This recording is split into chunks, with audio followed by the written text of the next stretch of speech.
I'm sorry, I'll start again. Good afternoon. It's a pleasure to see you here on the audience for the second panel discussion, where we'll be focusing on a specific aspect of development cooperation, and that is the aspect of institutions. We all know how important health and infrastructure and education and gender equality are for development, but institutions are a crucial, although sometimes difficult to measure, difficult to evaluate part of the development process. But that's what we will be talking about here today. And in this context, I think it's quite symbolic that we are having this discussion and this conference in a national library, which in and of itself is one of the institutions of society, something that makes a society function, although its direct impact sometimes may be hard to measure. We have a distinguished and very knowledgeable panel that will be able to look at various aspects of this equation, of the ways of making institutions work for development. And as the first speaker, I'd like to invite Mr. Edgars Rinkēvičs, the Minister of Foreign Affairs of Latvia. He has been at one time responsible for another huge international event here in Riga. As State Secretary of the Ministry of Defense, he organized the NATO summit here in 2006, so I'm sure that he looks at this gathering with a certain professional eye and can compare it. But in any case, he has been, after being State Secretary of the Ministry of Defense, he was the head of the Presidential Chancellery from 2008 to 2011, and since 2011, he's been Minister of Foreign Affairs. Please, Mr. Rinkēvičs.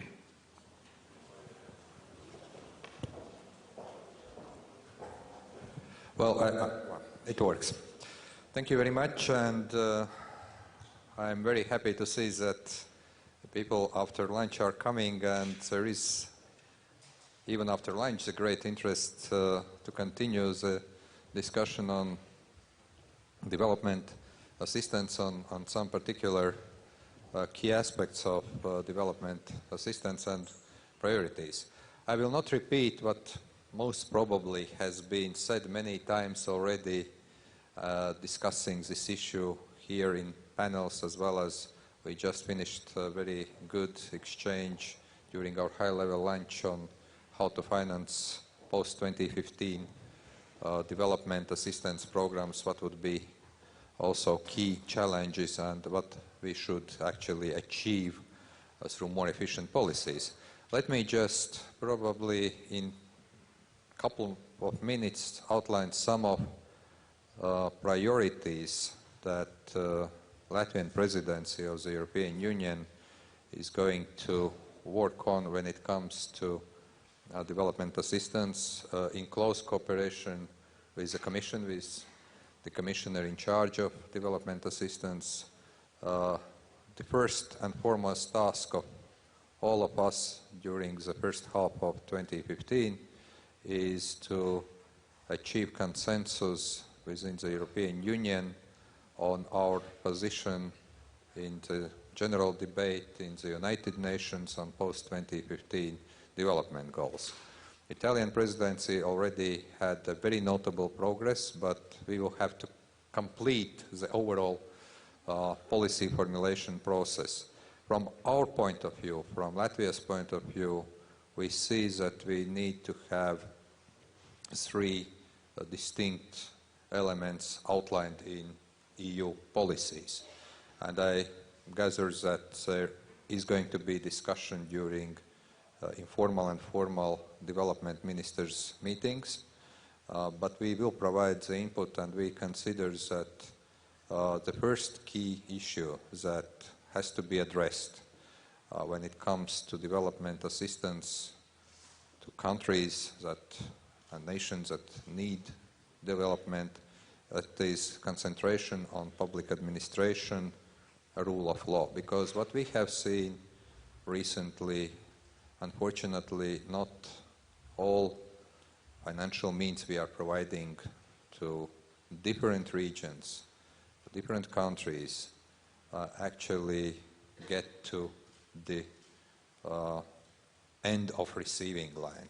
And that's part, of course, of some management issues on our part, but also that's an issue when it comes to the public administration capability in those countries. Second priority, what we have already put high on our agenda, not only within the European Union, but also as newly elected member of the United Nations Human Rights Council. And also the third priority is very much linked with our membership in that council. The second priority is women's rights, women's empowerment, as well as gender balance. This is something what Latvia can actually be seen also to some extent as a role model. I've already, when we had the press conference, was a little bit outlining that we have probably one of the best ratios when it comes to quantitative and qualitative, let's say, gender balance policies here in this country. And the third priority, what I want to outline, is media freedom. And I think that if, again, coming back to events in Paris 2 days ago, we have talked a lot about terrorism. We also talked this morning at the press conference with the commissioners that actually development assistance instrument can be very efficient to tackle some of root causes in those regions where that terrorist activity is higher, where there are terrorist groups. But also I think that it is very important to look at providing development assistance to those countries where there is a need to foster also media freedom. And during our presidency we are going to host some high-level events. One of the probably most notable media freedom event will be linked to Eastern Partnership Summit here in Riga. We are also going to jointly with UNESCO organize in May Media Freedom Day. So this is going to be also one of key priorities. Having said that, we will also continue on bilateral level to engage with two regions we are particularly interested, and we have developed very good cooperation when it comes also to use of our bilateral development assistance. One is Eastern Partnership countries. We have very close and good cooperation with Georgia, and Mr. Prime Minister is here with me. We'll have some discussion after this panel also on how we can further foster our bilateral relations, and also Central Asia region, where some of those priorities I've just mentioned actually have been implemented in a clear way also on a bilateral level. I'll stop here. I know that panelists really like to speak a lot, and since I have so many co-panelists, then it would be very fair to give the floor also to them. Thank you very much, Mr. Rinkēvičs.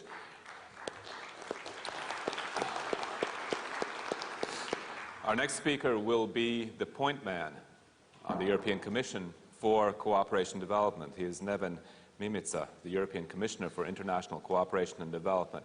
And just a brief introduction, he's been active in government since 1987 with a special emphasis on European issues. He was the chief negotiator for the Stabilization Association Agreement with the European Union for Croatia. He served as Minister for European Integration, and he was Croatia's first Commissioner in 2013 on consumer policy, and is now the Commissioner on international cooperation. Please, Mr. Mimica. Thank you so much indeed. Good afternoon to all of you, dear colleagues and friends. I will start by stating that there can be no development without good governance. This is the very simple reason why good governance is, in its wide sense, at the heart of European development policy. We see it not only as a crucial enabler for inclusive and sustainable development, but also as an objective in its own merits, in its own right. One of the most influential leaders in Africa told me recently that Africa does not need strong men, but it needs strong institutions. And I fully share this statement, indeed. It is only by strengthening the effective, inclusive and democratic institutions, good governance and the rule of law that the structural causes of poverty, of inequality and of violence can be tackled. It is, by the way, very interesting to know that this analysis is also shared by the European citizens, or even in the world, by the world citizens, because more than 7 million citizens in the world who answered the UN My World survey, and they singled out that an honest and responsible government was a priority, in their view, among the first 5 priorities for the efficient, effective development policy.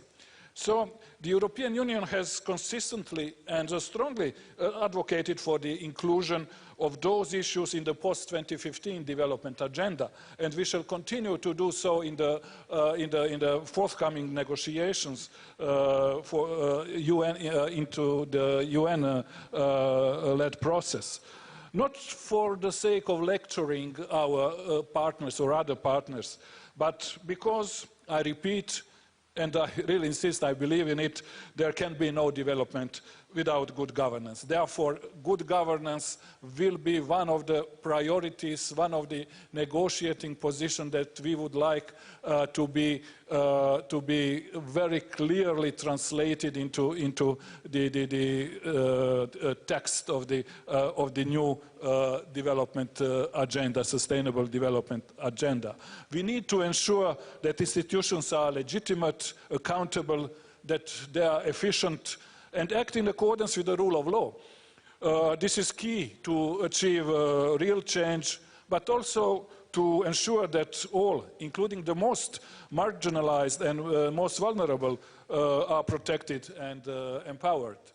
So between 2005 and 2009, the European Union committed around 9 billion euros in the field of governance, of covering activities in the areas of legal and judicial development, government administration, strengthening civil society, human rights, elections, women's equality, security system management, and reform, civilian peace building, conflict prevention and resolution, post-conflict peace building, reintegration and small arms and light weapons control, landmine clearance and child soldiers. So these are all elements of our projects that we programmed jointly with our partners, and that actually supported the good governance component of our development contribution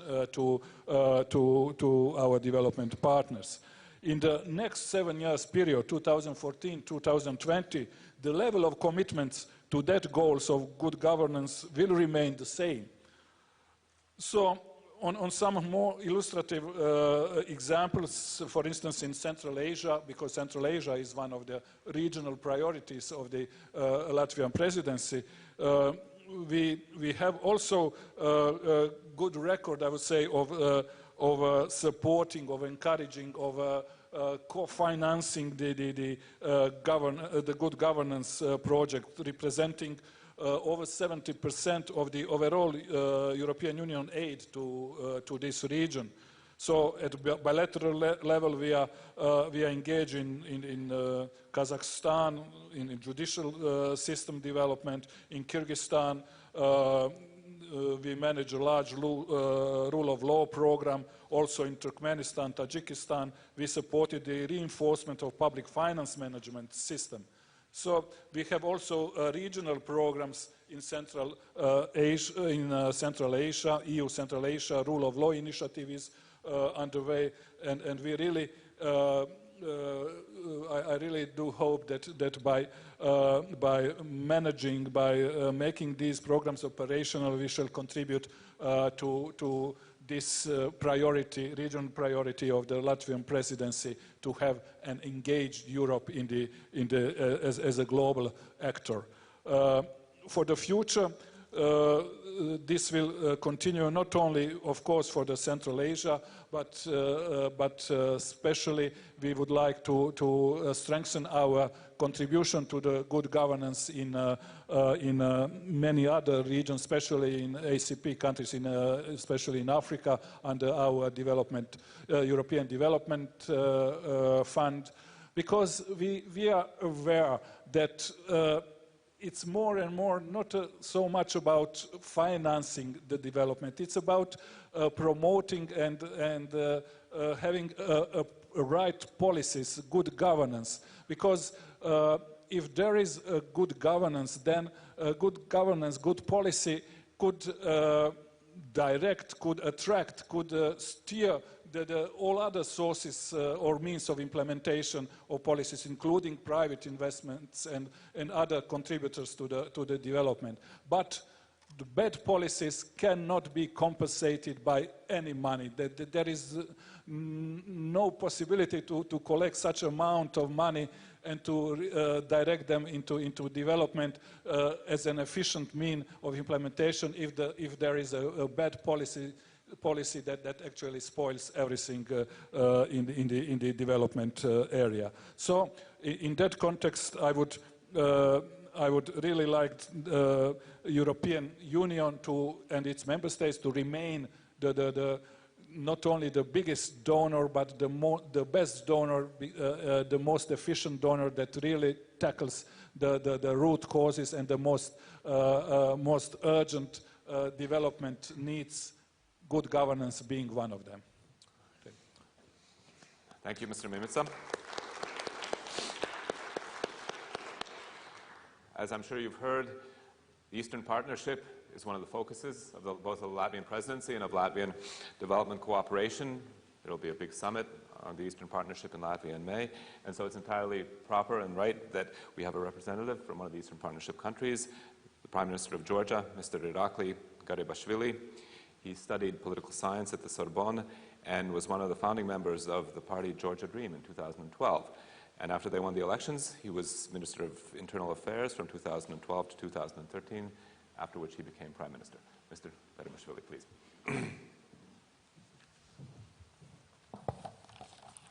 Thank you.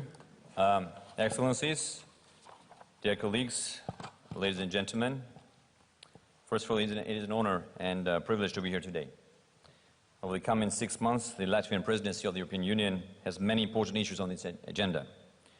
This is both a challenge and an exciting opportunity for Latvia to contribute to finding solutions to the hurdles the European Union faces today and at the same time promote the Union's role as a global player. The first big event of the presidency is devoted to the opening of the European Year for Development 2015. And the fact that this initiative also came from Latvia pays tribute to the vision of this country and the strong support you consistently provide to the promotion of sustainable and inclusive development in Europe and worldwide. I'd like to express my sincere gratitude for Latvia's firm and continuous support and assistance to Georgia and our European and Euro-Atlantic aspirations. I'd like to particularly mention Latvia's invaluable efforts to further develop the Eastern Partnership initiative. The fact that strengthening the European Union Eastern Partnership cooperation is among the top priorities of the Latvian presidency speaks for itself. And I'd like to thank you again for the invitation to participate in this very important event and share the experience of my country. Over the recent years, the world has witnessed Georgia's profound transformation and rapid development. The Georgia of today is another world compared to that of two decades ago, or even 2 years ago. The basis of this transformation has been a deep and comprehensive reform program to establish good governance and institutional democracy. This is, of course, a work in progress, which requires tremendous and consistent efforts. But the Georgian experience demonstrates how, with the will of the people and the government, and the invaluable support of the European Union and the international community, these efforts can bring enormous benefits to all. At this point, let me express our gratitude for the European Union's financial assistance targeted at Georgia's economic and social development. enhancing educational and cultural cooperation, strengthening the judiciary and human rights. Various programs and projects aiming at modernization of Georgian state institutions play a substantial role in our progress.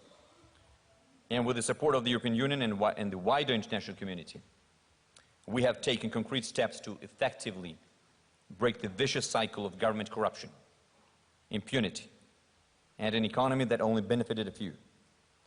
We have laid the foundations of a true democracy with a system of governance that is more open, more transparent and accountable, and upholds the rule of law.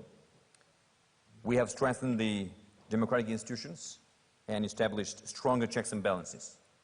Our new constitution has decentralized executive power and created greater accountability at all levels of government. Our new human rights strategy and action plan are fully operational to meet high European and international standards. We have restored the rule of law by establishing an independent judiciary and instituting more rights to defendants. We ended impunity by government officials and torture and abuse in our prisons, which was a big shame for our country. We're proud that Georgia has been transformed from a corrupt post-Soviet state into one of the least corrupt countries in the world. The World Justice Report 2014 Rule of Law Index found that Georgia is the strongest overall performer within Eastern Europe and Central Asia as regards rule of law as well as absence of corruption. And my country was among the first countries to adhere to the values of the open government partnership by joining the initiative in 2011. On the top, in August 2014, the OGP member states elected Georgia to the OGP steering committee. And we all know that there is a direct link between a functional, real democracy and development. Democracy offers a framework for providing equal opportunities for development and the self-realization of each individual in society. The government of Georgia is undertaking a series of reforms to ensure a strong basis for inclusive growth. We recently adopted a national social economic development strategy, which sets out clear priorities for achieving sustainable and inclusive economic growth ahead of 2020. At the same time, the institutional reforms implemented by the government ensure and guarantee open and fair competition on the market, the protection of property and international rights, freedom of access to an impartial judicial system, an effective financial system, and a stable and predictable and transparent legislative environment. So these reforms have made Georgia a leader across international rankings such as the Index of Economic Freedom by the Heritage Foundation, we're number 22nd, or the Index of Economic Freedom of the World by Fraser, 16th place. The driving force behind all these reforms in Georgia's European and Euro-Atlantic aspirations, which unite the people of Georgia and their political representatives, it is our clear ambition to continue this process and be a success story in the region for the transformative power of the European integration process. So please allow me to reiterate that we firmly believe that open, inclusive, accountable, and democratic institutions are the cornerstone of a modern European state, and that this reform process constitutes the very essence of our European integration agenda. Over the coming months and years, we are confident that the implementation of the association agreement, including the deep and comprehensive free trade agreement that we signed in June 2014, will ultimately transform Georgia into a fully stable and functional pluralist democracy with effective checks and balances and strong democratic institutions. And this process, ladies and gentlemen, will also open new prospects for Georgia to gradually integrate into the European Union internal market and increase the country's attractiveness for foreign investments, which will bring modern technology and know-how, create new jobs and prospects for our citizens. In addition, Georgia has benefited greatly from global initiatives and is fully committed to the UN development agenda. Since 2000, Georgia has made significant efforts to attain the Millennium Development Goals, and by now has achieved most of them. Moving to the post-2015 development agenda constitutes a major challenge and opportunity for the world in implementing effective policies aimed at sustainable development and the eradication of poverty. My country is committed to contribute to this process both at the national and the international levels. We welcome the process of elaboration of the sustainable development. Transitioning from the MDGs to the SDGs will be a major milestone in world development efforts, opening a new chapter in consolidating international efforts to address climate change, world inequality, and other present challenges. We support the proposal of the Open Working Group on Sustainable Development Goals, on 17 new goals. We attach particular importance to goal number 16, aimed at promoting peaceful and inclusive societies for sustainable development, providing access to justice for all and building elective, accountable and inclusive institutions at all levels. Georgia is ready to share its experience, including as regards holding free and fair elections, fighting corruption, security sector reform, and legal aid. And we will continue our efforts to promote a peaceful and inclusive society for sustainable development. Dear friends, despite all these achievements and our commitment to continue this path, of course, challenges remain for Georgia. A key concern is the occupation of 20% of our territory and the consequent issues of internal displaced persons and refugees. We seek a good relationship with all of our neighbors, but not at the expense of our sovereignty and independence, which we fought so hard to achieve. We have undertaken a number of constructive steps aimed at de-escalating tensions with Russia, but our efforts, unfortunately, haven't been met with the same spirit of cooperation. We are committed to the path of reconciliation and restoring Georgia's full territorial integrity by peaceful means, and we will continue working to find a way for all our citizens, including our Abkhazian and Ossetian brothers and sisters living on the other side of the artificial barriers, to participate in achieving our common goals. And these goals are the eradication of poverty and ensuring sustainable development for all by building a strong state which equally belongs to all citizens of Georgia. In conclusion, I'd like to emphasize once again the deep commitment of Georgia to developing and promoting truly open, transparent, participatory, collaborative and accountable government. I strongly believe that together we can make 2015 the year of development and success for our countries and the whole region. Thank you for your attention.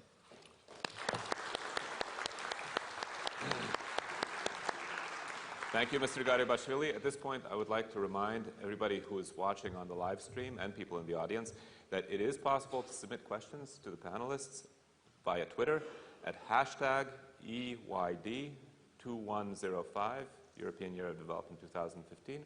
So we await your questions. Hopefully we'll have a chance to answer them at the end of the panel. But now our next speaker is also part of the Latvian focus on cooperation, on development cooperation on the Central Asian region. Ms. Elvira Sarieva is the Minister of Education and Science of Kyrgyzstan. She has worked in the media as an editor and director of Internews Network, a nonprofit organization to empower local media worldwide, and has been a deputy in the municipal government of Bishkek, the capital of Kyrgyzstan. And before she became Minister of Education and Science in December 2014, she was Deputy Prime Minister responsible for social questions. Please. Thank you. Mr. Chair, Excellencies, ladies and gentlemen, it is a great pleasure to be here representing my country, Kyrgyz Republic, at the opening of the European Year for Development 2015, and I would like to thank our Latvian colleagues for the invitation. And I believe that this platform will become not only an opportunity for us to share visions and on important issues, but also contribute to discussions on how to advance accountability of our governments for the future development goals. The Kyrgyz Republic gives a very important role to partnership with the EU and its member states, and the European direction is one of the priorities in our foreign policy, taking into account our long partnership and also permanent political support of the European Union to the democracy building in my country. And also the great potential that I think we have for the economic and cultural relations between us. The Kyrgyz Republic takes an active part in political dialogue with the EU and its member states, including our regular ministerial meetings in Central Asia, bilateral committee on cooperation and subcommittee on trade and investments. And in this connection, I would like to stress that Kyrgyz Republic is aimed at maintaining an active partnership with the EU and its member states in future inclusive and sustainable growth. And as was mentioned as one of our colleagues on this panel, the rule of law is also one of the priorities for the Central Asia and also for my country, as it was stated by our president, Mr. Almazbek Atambayev, during his visit to the EU headquarters in 2013. And one of the challenges and important stages for my country in the upcoming year and the further next year is the parliamentary and presidential elections in the Kyrgyz Republic, and these political events will become an important stage in building democracy in our country. Since the time our country joined the UN MDG Goals Declaration, my country incorporated these goals into the National Sustainable Development Strategy, and as it was raised during the working lunch and the previous discussions today on how to make the governments accountable for the goals and what are the lessons of the post-2015 and the future SDGs, I'd like to share our experience in that when these goals are included and become the basis for the national strategies and for the government plans, as it was in my country, then that's the best way to share the responsibility for those goals. And the experience of Kyrgyzstan shows that some of the country benchmarks of the MDGs have already been achieved in my country, like extreme poverty, environmental sustainability, and global partnership development, and we are likely to achieve the child mortality reduction goal, and that's also because the MDGs were included in the national strategies, and that's the way where we can use properly and effectively the international aid and international funding within attracting the internal domestic funding and also the private funding inside the country. And at the same time, we are coordinating the process of post-2015 and SDG formulation for the future, and Kyrgyzstan was one of the some 100 countries which conducted nationwide surveys on sustainable development goals, and one of the 5 key goals which were outlined on the national level was the improvement of public governance, sustainable economic growth, education and healthcare improvement, ecology and food security improvement, peace building and security. I guess the findings in other countries were more or less the same, and in the frameworks of the UN meetings in Geneva, we stressed, and I would like to mention that one more time, is that the integration of mountainous, landlocked countries like Kyrgyzstan with limited resources into the global processes after 2015, and especially in the process of outlining and fixing the indicators and how we are going to measure the SDG is very important,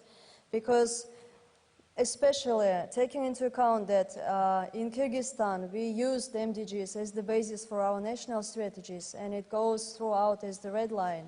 It's important for us, for our government, not only to state the SDGs as the political statement, but also make them achievable so that it helps the country and it integrates our country into the global process.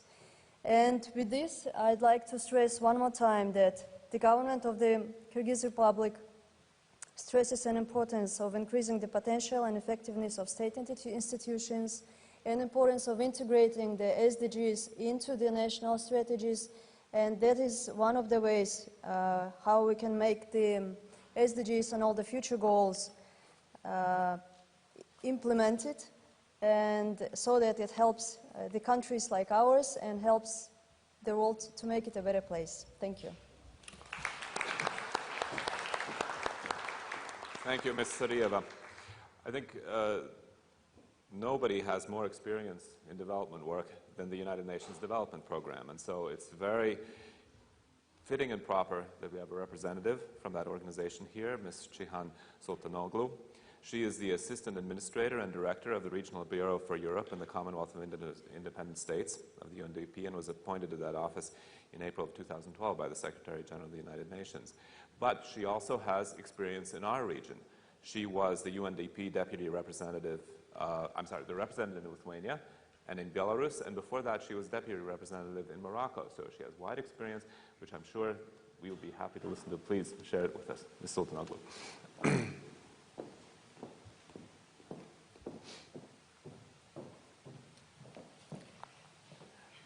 Excellencies, distinguished partners, distinguished participants. Thank you very much, Mr. Chair.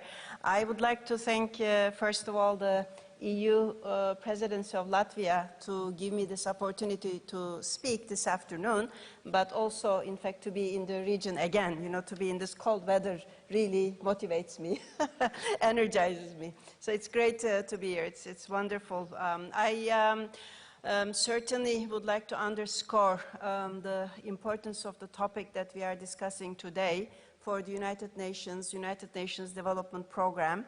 And of course, it is particular relevance for the region, Eastern Partnership, the neighborhood countries, as well as Central Asia.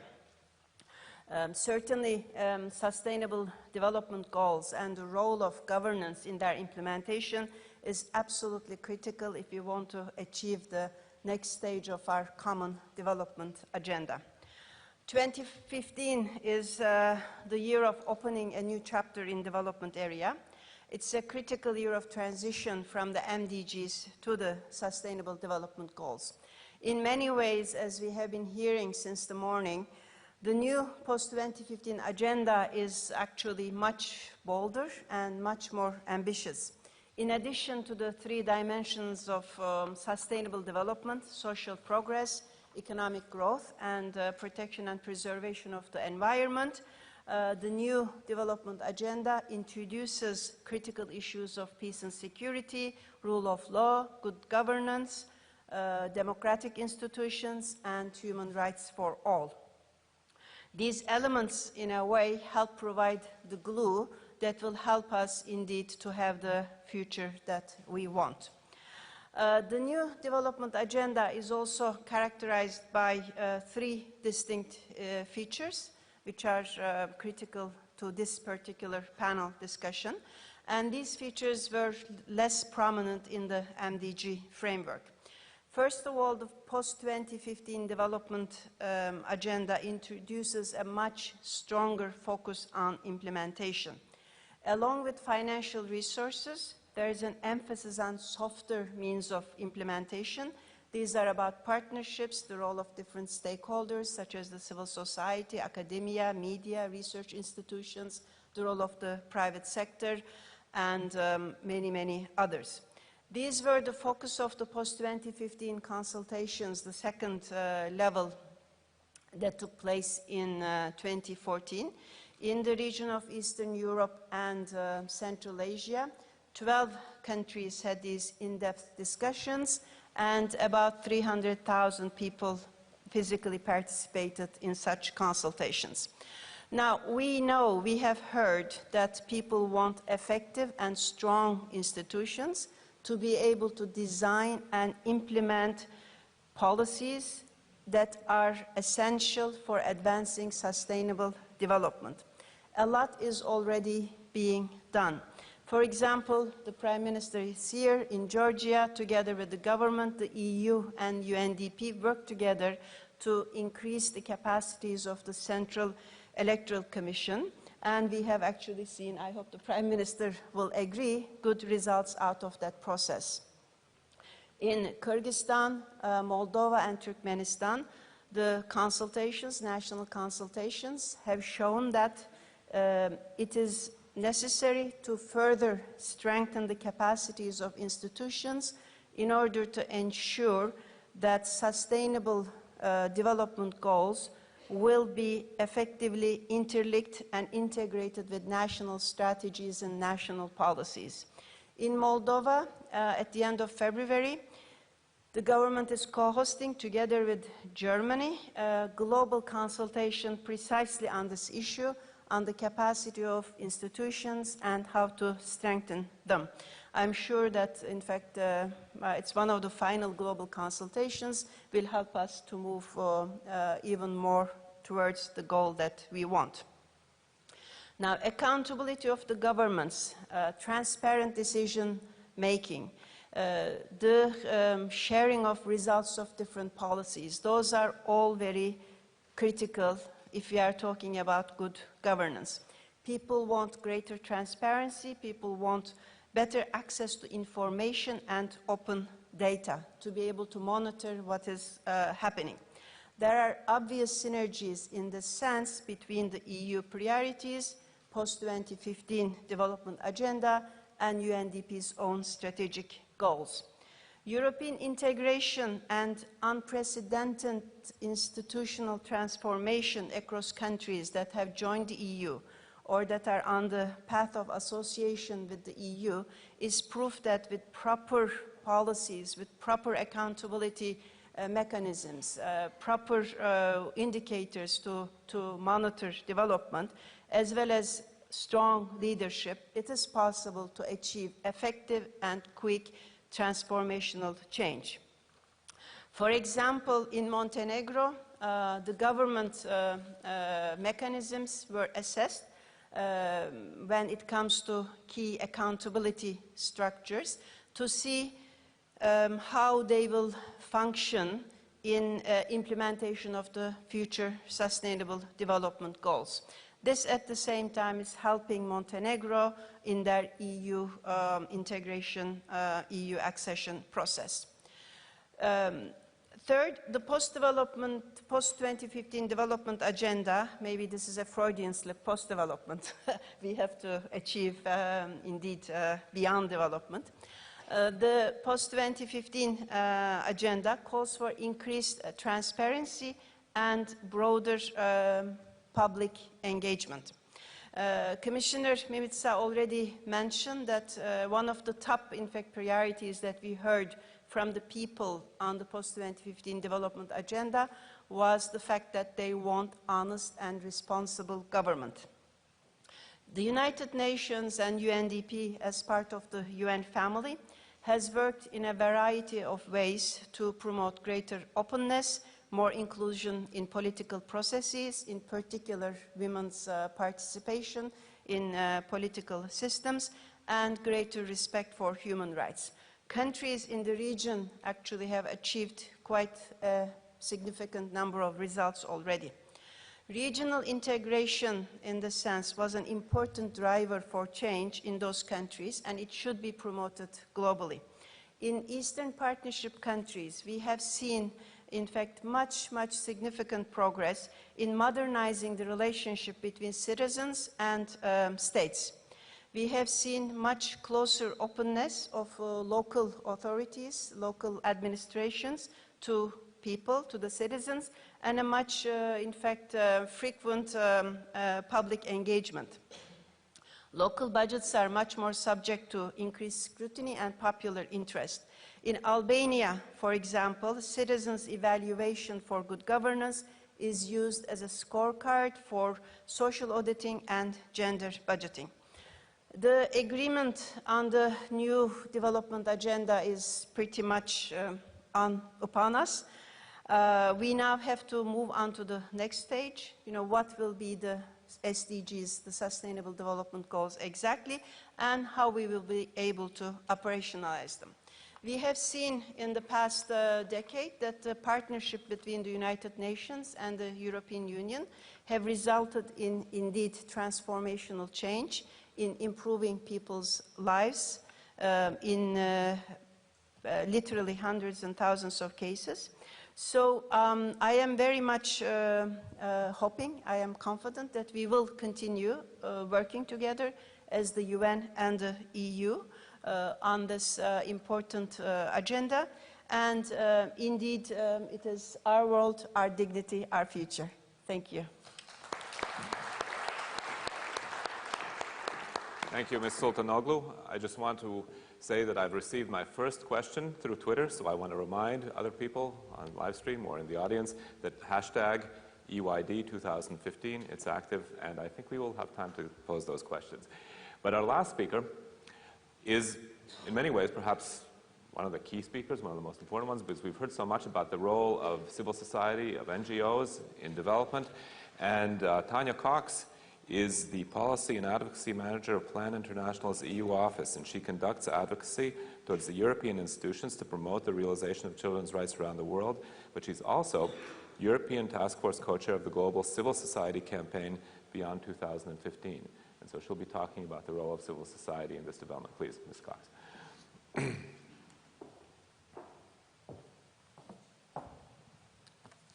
Thank you very much. Excellencies, ladies and gentlemen, good afternoon. I'd like to begin with a thought borrowed from Churchill. He said, "All great things are simple, and many can be expressed in a single word: freedom, justice, honor, duty, mercy, hope." Now, no matter how simple these things may be, for a lot of people in the world today, especially poorer people, they're completely out of reach. But they're all extremely linked to just governance and accountability.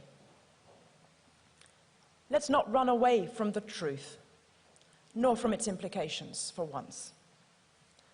Poverty and inequality aren't accidents of fate.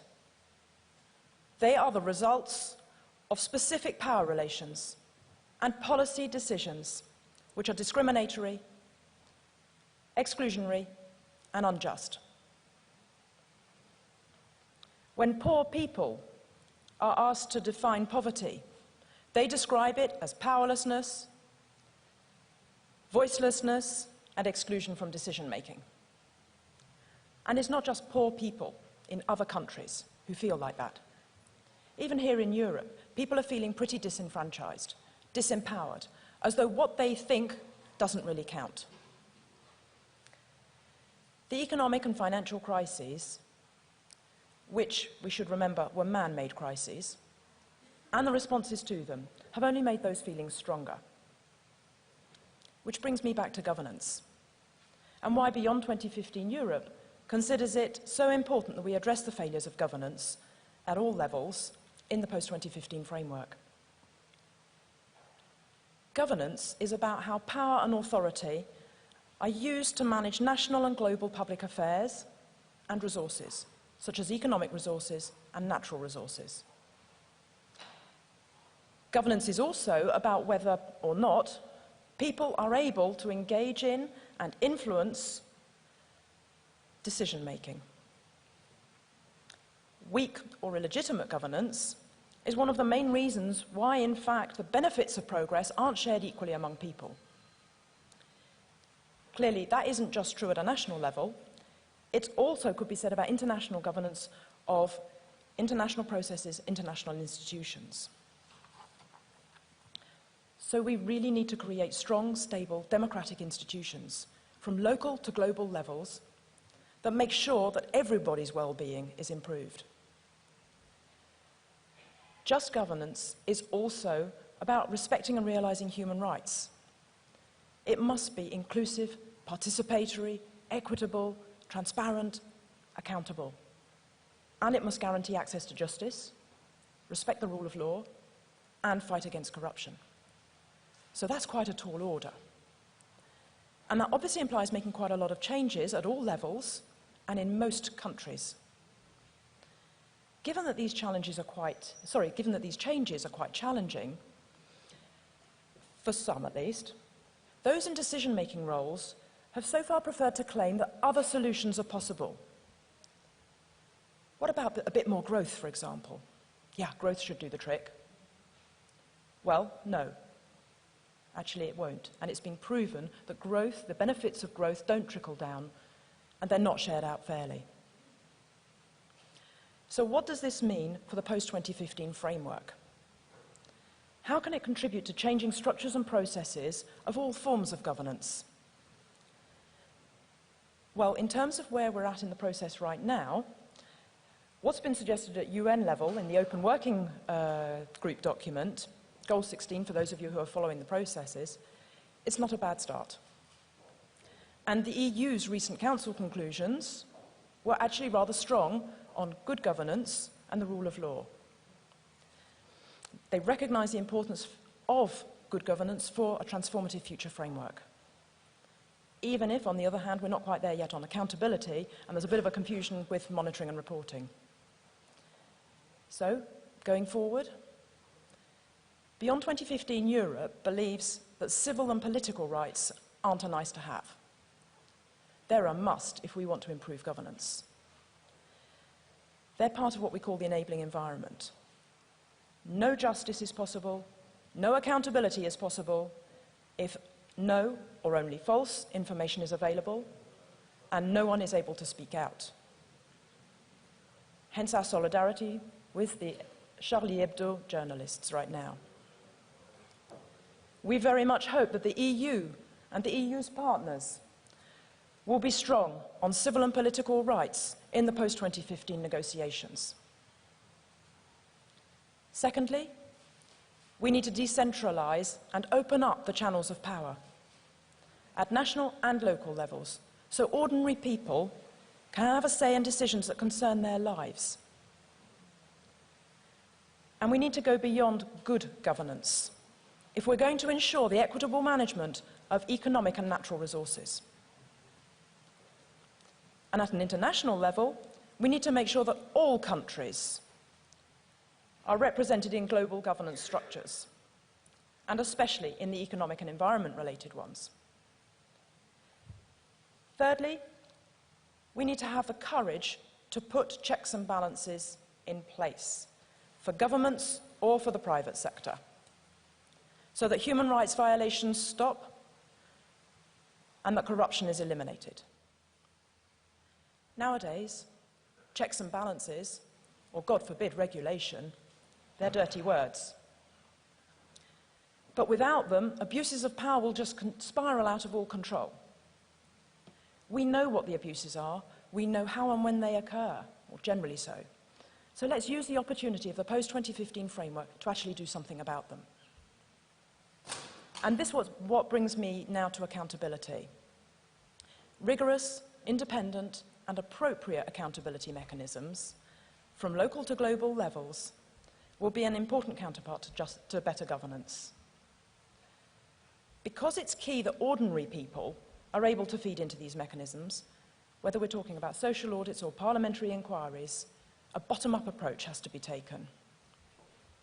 And all actors must be accountable, both for the commitments that they make and for the actions that they take, or fail to take. For example, the ever-growing influence and impact of the private sector on governance issues, which were traditionally the sole remit of the state, so things like the provision of global public goods, must be reviewed. Mechanisms to ensure the private sector's accountability and transparency are still pretty ineffective, and in some instances, non-existent. So I'd like to end with a call to all European leaders and their partners, once more borrowing from Churchill.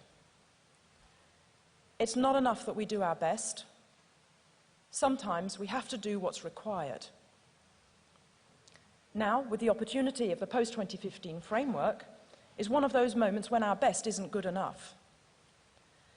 And as my colleague Seamus Jefferson would have liked to have said if he'd been able to speak in panel 1, we need to now move from beautiful words to real action.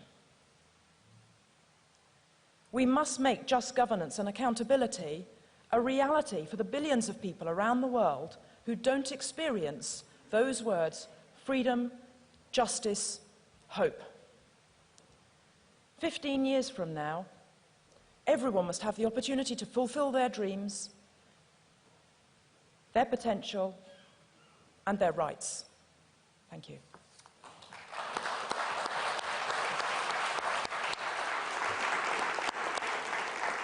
Thank you, Ms. Cox. We have a hard deadline for finishing this panel because 2 of our panelists have to leave for the airport, I understand, at 4:30, if that's correct. But we do have 20 minutes for questions. And I'll start off with a Twitter question because somebody actually took the initiative and sent in a Twitter question. I think I'll have to interpret it a little, but I think it's aimed primarily at our panelists from Georgia and Kyrgyzstan. But the question is, what support do the panelists need from the EU to improve the women's situation in their country? What would they benefit from? Although, of course, any panelist that wants to answer is free to answer, but if you could, yeah. Oh, I'm sorry. Yes, the question is, what support do the panelists need from the EU to improve the women's situation in their country? What would they benefit from? Mr. Prime Minister. That was it. You could, yeah, you could. Yeah. Women's. Yeah, women's situation. Yeah. Thank you. what support we will need from the European Union. Actually, we're working very closely with the European Union on the issues related to the women and the gender equality and etc.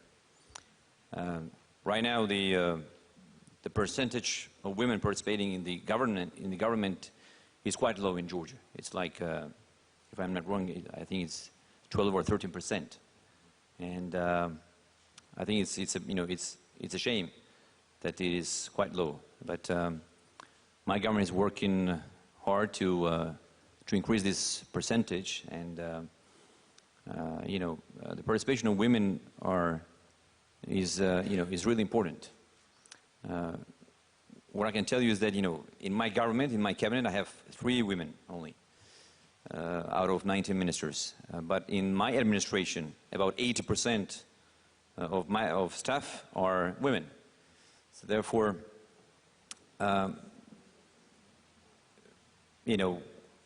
especially in the Parliament, we received a recommendation from the European Union that we have to increase the number of women members of the Parliament. So by next election, 2016, we're motivated to increase this, increase this number. But I think we're working. I don't know the exact name of the institutions or organizations with whom we're working, but we have we're receiving systematically recommendations from the European Union to improve the women's situation. Thank you. Ms. Sarieva, yes, how could the EU help you in this respect? I'd like to add a couple of points. It's interesting that in our government we also have only 3 female ministers. And although we think that women are not that well represented in the government, it is also, the situation is almost the same, that in the administration of both the government and the president and the parliament we have more women than ministers. But however, we are actually making changes to the election code so that in the upcoming parliamentary elections we actually have quotas, and we would like to strengthen that more. And speaking of the assistance, I think that one of the goals which is already we are working on is the access to education for girls. It's almost 50% in my country, but I think that's where we should aim when speaking about empowerment of women, is that we have to help have more educated girls in schools, and that we should work more through education rather than other spheres of life. Thank you. Thank you. Ms. Sultanoğlu has something to say. Thank you very much. In fact, as Madam Minister just mentioned, and also the Prime Minister, the political participation of women in many places in the Eastern Partnership countries and Central Asia is very low. There is a great example from Armenia where UNDP and the EU work together, especially at the local level, because in many places you also have very small percentage, in many places less than 1% of women as mayors or as members of local councils, and that's where in fact the political training in a way starts. So this project in Armenia was basically training women to be able to advocate for what they will do as candidates, increasing their capacities, working with political parties to put more women candidates, but maybe more than anything else, encouraging women to be able to come out and put their ideas forward, to present themselves as candidates. The results were tremendous. I don't have the exact figure, but more than 100 women were trained, and close to 70% of them actually got elected. This is a remarkable success story, which could be repeated in many places. The other issue is the economic participation of women. Again, we know that where women's economic participation is low, indeed the economic growth is significantly less. So again, this is a part of training, enabling access to credit by women, and again creating opportunities for women to be able to not only exercise their entrepreneurial skills, but also to be more employable and to have the confidence to be able to present themselves. So there are very, very good examples of that. Again, it's not an EU project, but Finland has been supporting aid for trade in Central Asia. And in Uzbekistan, thousands of women benefited from, again, creating their own small, medium enterprises. Thanks. Thank you very much. And Foreign Minister Rinkēvičs. Well, I think that it is very important, of course, that there is kind of proportional participation of women in political life, government, parliament. If we want to be very frank, not all European Union countries have a kind of, balanced policies for whatever reason or balanced ratio of this kind. However, I think that we also should look at two more things. One is already, it was mentioned here about some economic activity, but also there has to be some sort of social equality, some sort of wages equality, and not in all countries we do have this. And here I think that we can use our best experiences providing expertise through legislation, through different, let's say, conferences and advices. And second, probably very important thing that also some of our NGOs are working in Central Asia, this is violence against women. I think that here it's not about direct kind of, government support. We should actually encourage our own NGOs here in Europe to go to provide their own expertise in countries where this is quite a challenge. So sometimes governments can provide finances, but not always government experts are the best leaders of change or leaders of such kind of policies. So I think that there are some issues where European Union and its member states can actually have and make some difference in both of those regions. Thank you. And Mr. Mimica.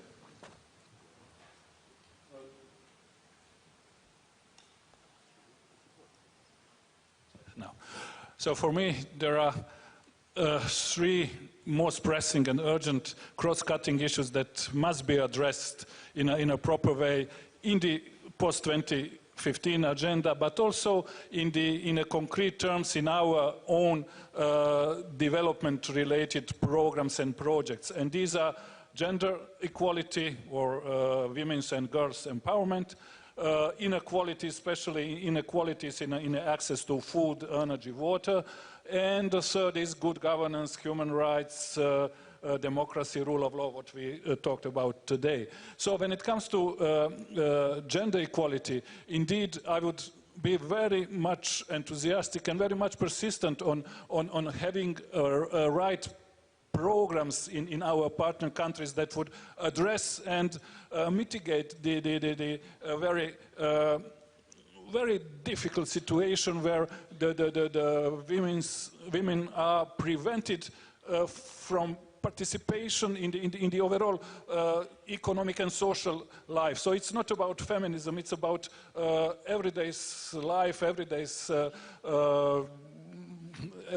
even with dignity and in the society if we exclude women from that part. And the people in many of our partner countries, it's not only about preventing inclusion of women, but it's really about preventing them in a very violent way.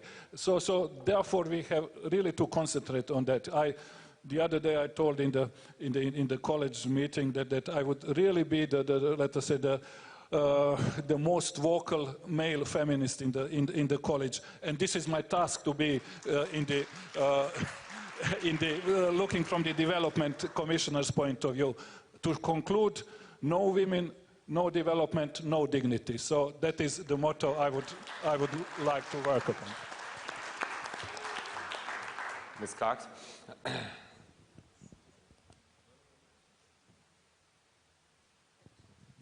So, I couldn't agree more with everything that my fellow panelists have said. I think I might just add one word, perhaps relating to the root causes of why there isn't gender equality in the world today. And I think we have to look to discriminatory attitudes. The social and cultural attitudes that persist in the world today are one of the things that we really need to be working on if we're going to achieve gender equality. And for that, we must absolutely work with men and boys around the world. This is absolutely critical, and we've experienced this ourselves firsthand from the work we do with our partner countries. In terms of the post-2015 framework, I would make a plea. I think there's general consensus that there would need to be one goal on gender equality and girls' and women's empowerment. But I would make a very strong plea that we don't think that that's enough. We need to mainstream, I don't particularly like the word, but we need to make sure that in every other goal area, girls' and women's rights and issues, their needs are respected and included. So, for example, access to natural resources, access to energy if we have an energy goal. What about in the decent work goal, if there's one on decent work and social protection? They need to be really seen across the framework. So I would urge everyone to bear that in mind. Thank you. Questions from the audience? We had a very provocative question that listed a lot of responses. Somebody here, please, take a microphone over there. Not the average Joe now, but Marius Honders from World Vision. I would like to ask a general question to most of the panelists, especially those that are from countries that have, let's say, other faiths than the normal Christian faith. Do you believe that faith leaders could play a role, an important role, in changing the paradigms that now sustain, let's say, the inequality, the discrimination of women, and girls? So, what do you see in your countries as the role of faith leaders of different faiths coming together to better understand, to better map what causes these differences, and how do you see that we can promote a more active and a stronger role because of their huge influence that they hold over the population? If Tanya speaks about that we need to really change the mindsets and the cultural mindsets, then in my view you cannot do it without at least making an alliance with the people who control the minds of the population. Thank you. Since we have about 10 minutes left, I'm going to give an opportunity for, if anybody else has a question, to take 2 or 3 questions together so that everybody has a chance to ask something. Is there another question here? If not, then we can launch into this one.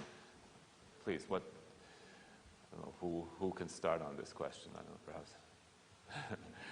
Sarieva? Yeah. Yeah. We go first. Well, I'd say that from a perspective of our country and our region, it is true that, and I believe in that, faith leaders as opinion makers in the society, to the extent of which country we are looking at, will definitely have the influence on their target audiences. And for spreading the message and working jointly on forming the society, we should definitely work with them so that to deliver the common message which helps the society and the future, to shape the future of the country. So yes, they have an influence on certain target audiences. And speaking of the gender equality and the role of women and how we can bring up the future female generation is if I could phrase it that way, the faith leaders would be of great help, depending on the country, of course.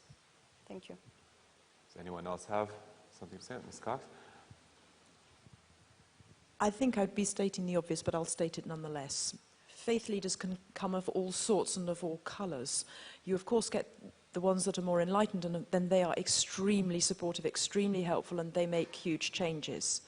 And then, of course, you get the faith leaders that are maybe more traditional and don't believe in the role of women outside of the home, and that, of course, is rather detrimental to the gender equality cause. I think we're stating the obvious here. So if you get sort of a forward, advanced or progressive leader, it's enormously helpful because, as you just said, they are the opinion shapers in many, many communities and societies.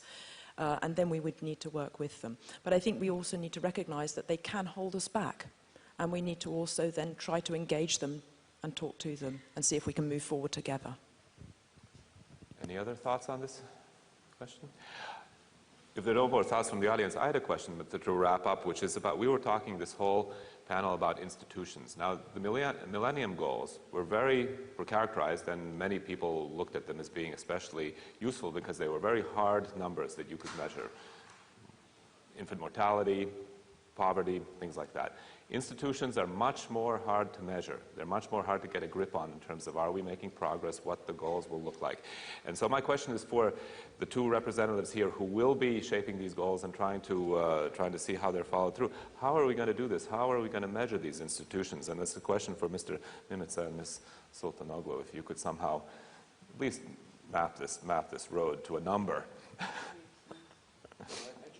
Yeah. As a president, I'm just eager to hear. No, indeed, I think this is one of the most important challenges that will be discussed in the coming months. It's very, very hard, indeed, to measure the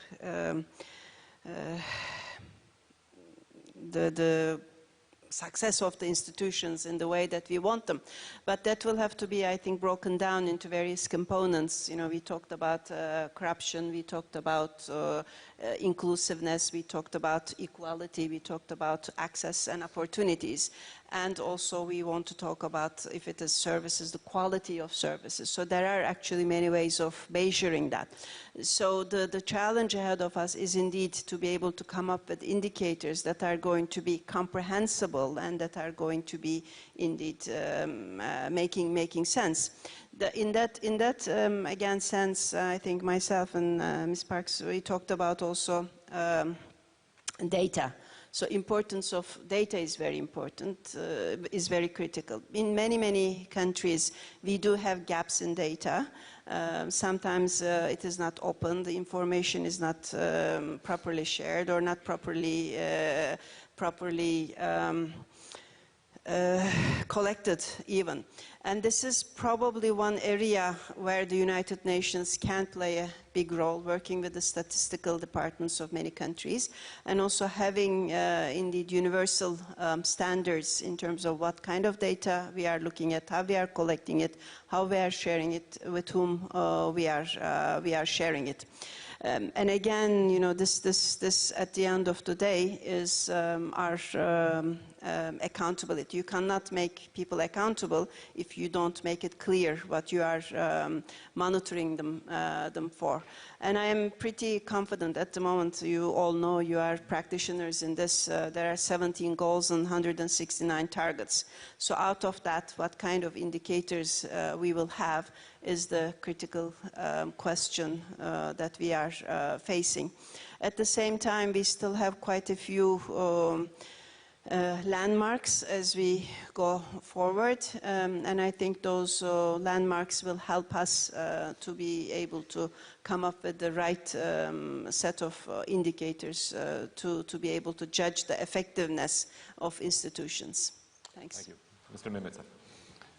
I agree that measuring the impact of our development agenda and development contribution to partner countries in the area of good governance and institution is the most delicate, most difficult one, but it's not impossible to measure it and to have it as a measure of success of our and the efficiency of our development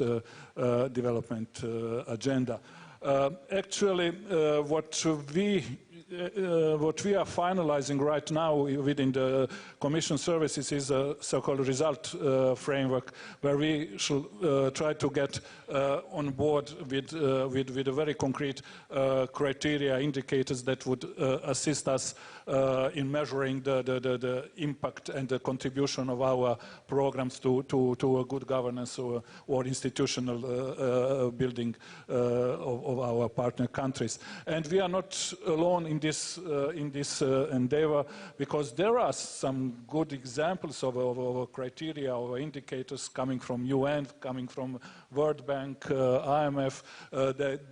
There are good examples how to measure and monitor the implementation of our programs. And it's not only about accountability that comes as a post-development programming phase. We really have, for instance, a big part of our development envelope directed into budget support to our partner countries, which means we give money directly to their budget, expecting them to use it in the best possible, be it microfinancial, macroeconomic, or for other budgetary purposes. And we have developed a set of criteria and a set of legal criteria and legal commitments that we expect from partner countries in order to be eligible to get this budget support. So we have this pre-auditing actually system and post-auditing system in place in order to really have our development programs as efficient as possible. We are not at a perfect stage. We are not at the best possible performance in that regard, but we are learning from lessons, from some inputs coming, for instance, from the Court of Auditors, from the European Parliament's Budgetary Committee. We have a lot of work in front of us in that regard, but this is a part of our overall development agenda. Thank you. We've reached the end of our time, but I'll give the last word to our host, Foreign Minister, Mr. Rinkēvičs, who can close the conference. Thank you. Well, thank you very much. You know, I just wanted to say that I have been Minister of Foreign Affairs since October 2011, which probably means that I have been participating in Foreign Affairs Council and General Affairs Council in 7 presidencies. And what I always find as a great relief, if the presidency doesn't have an answer, the easiest way is to say that we are awaiting the proposal from the Commission. So from that point of view, admitting that indicators are very, very difficult issue to some extent, because you always can criticize that the methodology is not an easy one. I still think that what I have heard today during various discussions, we are on the right track, and I think that we will be able to achieve certain progress when it comes to the joint position of the European Union vis-à-vis post-2015 development goals, and we will be able also to participate actively and to move the overall process within the United Nations framework ahead, which I again happily would pass to Presidency of Luxembourg. So with that, I really thank you all very much for being here and also participating in this and sharing your views and providing very interesting ideas and replies. Thank you very much for a very interesting, important, and I think also inspiring panel. Thank you to the panelists. I think